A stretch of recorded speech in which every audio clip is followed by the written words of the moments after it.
ഇന്ന് നേരത്തെ ഞാനിന്ന് 12 മണിക്ക് പുട്ട് കഴിച്ചായിരുന്നു.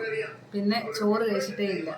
അപ്പം എനിക്ക് എന്തുവാ ചോറിൻ്റെ കറികൾ ഓർത്തിട്ട് എനിക്ക് കഴിക്കണമെന്നുണ്ട്, പക്ഷെ വിശപ്പില്ല. ഇപ്പം എനിക്ക് സമയം 7 മണിയായി. സാധാരണ നമ്മളൊരു 7:30 ആകുമ്പോൾ കഴിക്കും. പക്ഷെ ഇന്ന് ഞാൻ ഫസ്റ്റ് ഇവിടെ അത്താഴം കഴിക്കുവാണ്. എനിക്ക് ഓർത്തിട്ട് സഹിക്കാൻ വയ്യാത്തൊരു കാര്യം എന്തുവാണെന്നറിയാമോ? ചാച്ചന് മനസ്സിലായോ?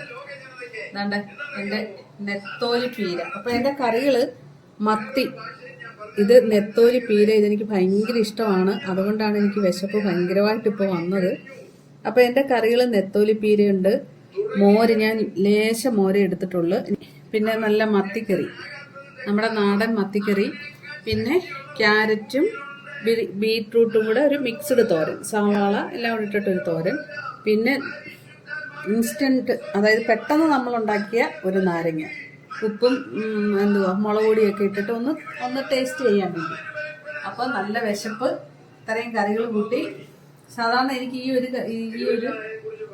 ഒരു തോരന് ഈ ഒരു നാരങ്ങയും മാറ്റി കഴിക്കാൻ പറ്റും. നല്ല വിശപ്പുണ്ട്. ഇന്ന് ഞാൻ അത്താഴം നേരത്തെ കഴിക്കുകയാണ്. ബാക്കി എല്ലാവർക്കും പിന്നെ കൊടുക്കുകയുള്ളൂ കേട്ടോ, അവർ പിന്നെ മതി. ചാച്ചനും മക്കൾക്കും കുറച്ച് കഴിഞ്ഞിട്ട് മതി കഴിക്കാൻ പോവാം.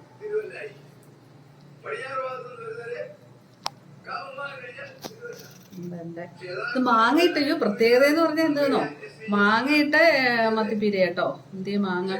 മാങ്ങ കണ്ട് ഇങ്ങനെ ഇതായിപ്പോയി, ഇങ്ങനെ ടേസ്റ്റ് ആയിരുന്നു കേട്ടോ. ആ മാങ്ങ വെച്ചിട്ട് കഴിക്കട്ടെ.